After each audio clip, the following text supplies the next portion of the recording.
السلام عليكم ورحمة الله.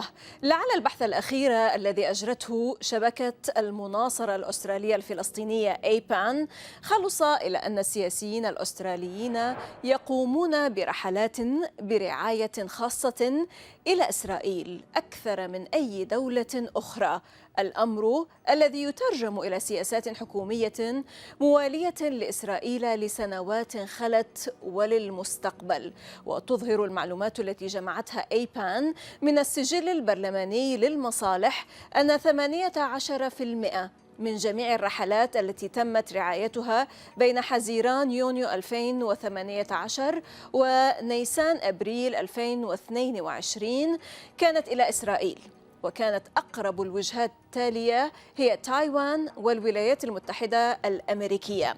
وبينما تعد كل من تايوان والولايات المتحدة من بين أكبر 10 أسواق تصدير في أستراليا، فإن إسرائيل هي شريك تجاري ثانوي للغاية، إذ تمثل 0.1% من الصادرات الأسترالية. ويشير التقرير إلى أن مجلس الشؤون الأسترالية الإسرائيلية واليهودية أيجاك، وهي شركة خاصة تم انتقادها لتقليل سجل إسرائيل الإجرامي في مجال حقوق الإنسان، تقوم بأخذ عدد أكبر من البرلمانيين إلى إسرائيل أكثر من أي مجموعة أخرى. بوب كار وزير الخارجية الأسترالي السابق انتقد نتائج البحث قائلا إن تقرير APAN يؤكد المؤكد: اللوبي الإسرائيلي هو أكبر عملية نفوذ أجنبي تدار في أستراليا. الرحلات والأنشطة الأخرى لها هدف واحد فقط، وهو التأكد من أنه بقطع النظر عما تفعله إسرائيل من نشر المستوطنات على سبيل المثال أو هدم منازل الفلسطينيين بالجرافات، فلن تنتقدها كامبيرا أبدا. ويردد البحث الحالي لأيبان صدى تقرير عام 2018 الصادر عن معهد السياسة الاستراتيجية الأسترالي، والذي وجد إسرائيل مرة أخرى الوجهة الأولى للسياسيين الفيدراليين بين 2010 و2018. البروفيسور ستيوارت الأكاديمي الأسترالي والناشط في مجال حقوق الإنسان، المؤلف والشاعر ومؤسس مؤسسة سيدني للسلام والحليف الحتمي لشعب فلسطين كما يصف نفسه، كيف يقرأ مدى تأثير هذا الضغط المكثف وتوافد الساسة الأستراليين إلى الكيان المحتل وتبعاته على السياسة العامة الأسترالية، وبالتالي هل يؤدي ذلك إلى الإحجام عن محاسبة إسرائيل على جرائم الإبادة الجماعية التي ترتكبها يوميا ضد الفلسطينيين؟ أهلا بكم إلى حلقة جديدة من الداخل، معكم زينب صفار، تابعونا.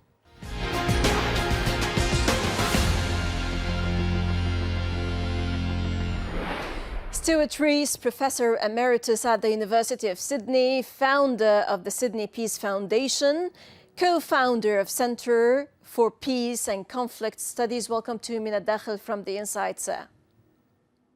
Thank you very much, Zainab. Pure pleasure to have you.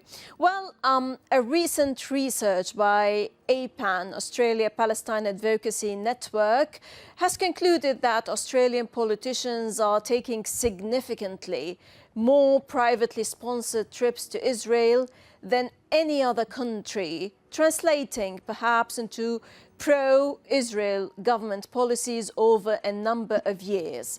How do you read such trips, and what is the extent of the impact of this travel spree on Australian public policy, in your opinion, and the reluctance of holding Israel accountable for its crimes and genocide of the Palestinians? It's a good question. There is a mismatch between the evidence about the attitudes of the Australian people, who are largely, by something like 73%, favourable to the Palestinian cause. But the other side of the coin is that politicians who are given paid trips to Israel don't think for themselves, have forgotten about the basic principles of human rights. So we have to address that mismatch between, on the one hand, what the public thinks, and on the other hand, how the elected officials actually behave by, as you say, taking these sponsored trips to Israel.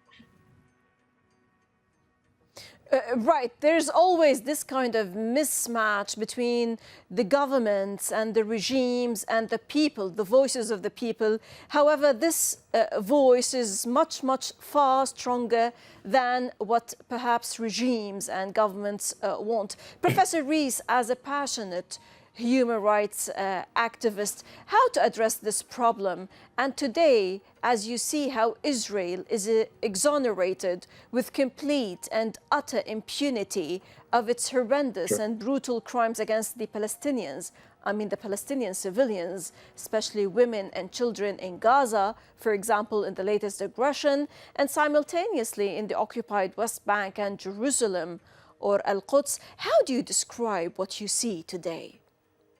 Well, it's as though their priority is cruelty. Their priority in domestic policy, in foreign policy, is cruelty. One of the difficulties is that it's very difficult to distinguish between Israel and the United States. In this respect, they are one and the same. The American government props up the cruelty and the brutality and the armaments of this apartheid racist government, which is Israel. Now, the only way to combat that is really to educate a wide public, because in the end, only public protest, universal public protest, for example, through support of the boycott, divestment, sanctions movement, might change the politics. Sure. But all the time that there is this cowardly collusion with the Zionists in Western countries, then nothing much changes. But look, I could go on at length, but I'll leave you to the next question. Sure. And in talking about the collusion, today the Western governments spearheaded by the US and the UK, and unfortunately some Arab regimes, not peoples, as you have said, sir, collusion in Israeli policies remains an obstacle to reaching a solution and giving the Palestinians their rights. On the contrary, it's such a collusion, perhaps, that works on wiping out the Palestinian cause through various ways. When it comes to Australia, why do you reckon that there is not much hope in the political echelon and media elites regarding a firm human stance vis-à-vis Palestine and the Israeli atrocities committed on a daily basis and the flagrant breaches of human rights? Sure. Zainab, one of the key issues is the absence of courage in public life. We're asking people to stand up on principle for the human rights of the Palestinian people, for their rights to self-determination, and the cowardice of all those Arab states who've now decided to be close friends of Israel is also a huge problem.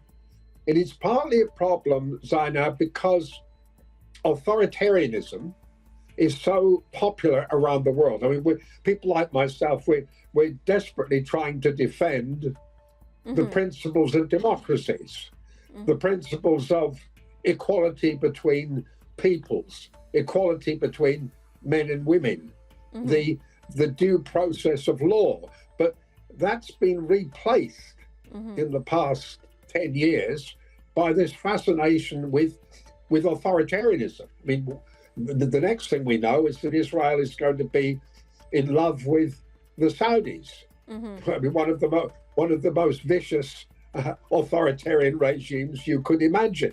And so we have to combat this dreadful authoritarianism, and it's mostly committed by men, and usually by men in uniform. Unfortunately. But you, in your own capacity, sir, you said very importantly that we have to educate the people, we have to educate the masses, we have to educate the grassroots. What are you doing, sir, in this sense? Okay, well, as many broadcasts as possible. I probably write an article every week in online journals, but it has to be done by. It can be done by the sort of conversation we're having now. It can be done by conversations, for example. I mean, I'm supported financially by some wealthy bankers who used to be entirely pro-Israel. They thought that all Palestinians were terrorists. It took me about 4 breakfasts and a lot of coffee to show them otherwise. But you have to have a constant conversation. It's like having a conversation with members of your family if you want to influence their attitudes and behavior. So we have to multiply the conversations by whatever means possible. You have been, sir, to the West Bank, to Gaza and refugee camps many times over the past years. Over the past, of course, 30 years. And although you have seen cruelty in other parts of the world, yet the cruelty you witnessed in terms of way the Israelis treat the Palestinians is perhaps the worst you have seen. So you say, for someone who is committed to justice and human rights, you are inevitably an ally of the people of Palestine. In what way do you feel the aggression and human rights violations by the Israeli occupation is the worst? Look, I think it's the worst because it's the most systematic, because it represents a brutal occupation that's gone on for 70 years. And it's the worst because one of the most densely populated parts of the world has been under siege for 16 years, and nobody's supposed to say anything. So and it's the worst too because the Israelis seem able to bomb hospitals, bomb schools, bomb homes, and almost kill whomever they like, and they are never held accountable. So we've almost given them by sitting by in silence. We give them a license to do what they like, and we're told that Israel's exceptional. We're told that the United States is exceptional, and that means they think if they are regarded as exceptional, they can do what they like. So I think we have to constantly say this is an apartheid regime, this is a racist regime, this is a brutal regime, this is a regime that gets away with murder every day. Right. Because the story of Palestinians is usually not allowed to be told, came your book, A Lover's Country, which is a powerful story of the plight of Palestinians and how love and courage overcome terrible odds. A Lover's Country is an illuminating tale of justice with a heartwarming message of hope. Do you still think that today, with the various social media platforms, still the story of the suffering and agonies of the Palestinians are obliterated and not allowed to be exposed? Yeah, not enough people are exposing it, and one of the problems, Zainab, is that we've become distracted. I mean, I've been involved in the past 2 weeks on conferences about bringing peace to the Ukraine. That's taken 2 weeks away of my time when I might have been addressing the problem of the Palestinian people. And tonight I've been looking at the terrible cruelty that is going on in Myanmar, where 20,000 young people have been slaughtered by the military. And the international community has said nothing. So there are all these distractions, not least, for example, the problems of the economy and the politics of your country. Sure. So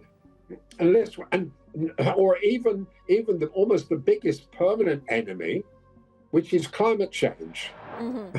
I mean, why we can't all come together as a people around the globe, given that there is a common threat to human existence. Why can't we do that, sir? Why can't we do that? I think not enough people talk about the vision of being cosmopolitan, in my words. In other words, it doesn't matter whether you are a Christian, a Jew, a Muslim, or a non-believer, whether you're a man or a woman, whether you're young or old, we all live on one planet. Sure. We only and the coronavirus and the COVID-19 pandemic has demonstrated that we all live on the same planet and we suffer from the same thing. Absolutely, you're absolutely correct. That's the common threat. So the people talk about sovereignty, and they want to defend their borders and use every kind of weapon, even nuclear weapons, possibly. Hopefully not.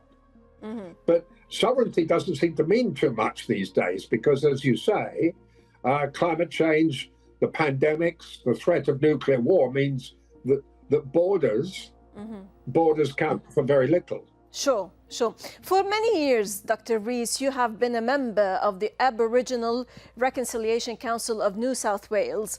In discussing the rights and justice of the Aboriginal people of Australia, let's highlight the shameful state of affairs of Australia's Indigenous, the first Australians, who have a history of almost 60,000 years in Terra Australis on, or what is meant by the land of the South. And what have you done as a foundation to help the Aboriginals in this sense?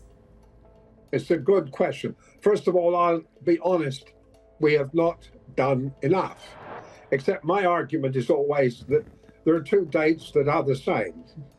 1788, which was when the British arrived and said that Australia was an empty country, nobody lived there, so they took it for the king and now for the queen. And 1948, when the Jewish invaders said this is a land without a people for a people without a land. They said the same thing in 1948 about the Palestinians. True. Yeah, about the Palestinians. So look, the issue about the predicament of the Indigenous people of Australia is pretty serious in terms of health, in terms of education, in terms of job opportunities. In terms of integration as a whole. Sure. Look, it's checkered. It's checkered. When I had Indigenous students at the university, I had to struggle to encourage them to stay there because their families wanted them to come back home, and their families regarded them as being what we call tall poppies. They were behaving as though they were not supportive of family values. So there's a mismatch between what the younger people wanted and what the traditions were back home. And, you know, I used to live and work among the Indigenous people of Western Canada, and the problems were the same. I mean, partly because the terrible violence done to them by a colonial force.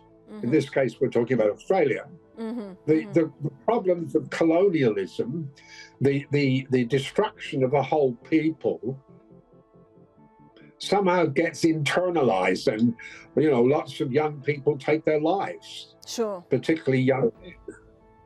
Unfortunately. Correct. Right. Let's shift some gears, but stay in Australia. Australian citizen, whistleblower, journalist and publisher Julian Assange has been persecuted and imprisoned for revealing details of murder and mayhem. He faces extradition to the United States to stand trial and a possible life sentence in the US. We would like your opinion here, sir, about this and the politics behind it, as you are much aware, sir, that the case against Assange is a massive political one above all. We know that political influence and community pressure from the Australian side could have changed the case, yet in reaction to Assange's arrest, Australian politicians have been sitting on the fence. Why? Well, the answer to why is that they don't know too much about courage, most of them. They're always ducking for cover. They run their lives by licking their fingers and putting them in the air to see which way the wind is blowing, the political wind. In the look, the treatment of Julian Assange is one of the most worst pieces of cruelty and brutality and revenge by two particular governments, the government of the United States and the British. And what this shows is that this idea about the due process of law, which we're constantly told in the United States and in Britain, that law must run its course, it had nothing to do with Assange's treatment. Was about political thuggery. It had nothing to do with the law was a pretense. The Americans wanted revenge against Julian Assange because he revealed the murder and the mayhem that American troops had committed in Iraq and Afghanistan. So when you actually investigate the case, there is no rule of law. Even the British judges were in a piece of theatre. I mean, I used to work in those courts. If you skip bail, as Assange did initially, you might get at the most a month in prison, no more. But there are also laws, sir, that protect whistleblowers. Sure. Look, that's a good observation, but you can pass a law, and then the question is who implements it? Does anybody implement it? Does anybody take it seriously? So against Assange, you've had the Murdoch media of many countries saying that he was narcissistic, that he committed rape, that he was a hacker.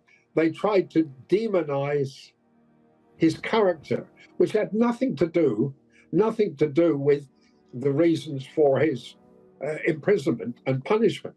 And who on earth, I'll repeat this, who on earth would think of a punishment of 175 years in prison, which is what the Americans have concocted. They make it up as they go along. They call it the law, but it's an entire fraud, and it needs to be exposed as a cruel fraud. Well said, Professor Stuart Rees, respected retired academic, author, poet, and defender of human rights and civil liberties, founder of the Sydney Peace Foundation at the University of Sydney. Thank you very much, sir, for your sparking acumen and synergy. Always a pleasure to have you. Zainab, I wish we could meet face to face and share coffee, but your questions have also been brilliant and sharp and insightful. So thank you very much for that. Thank you very much, sir, for your pleasant words. Always a pleasure to have you. ودائما الشكر لكم مشاهدينا الكرام على طيب المتابعة. للتفاعل أكثر تابعونا على صفحات السوشيال ميديا، وحتى نلتقي من كل فريق عمل من الداخل من كل الميادين. السلام عليكم ورحمة الله.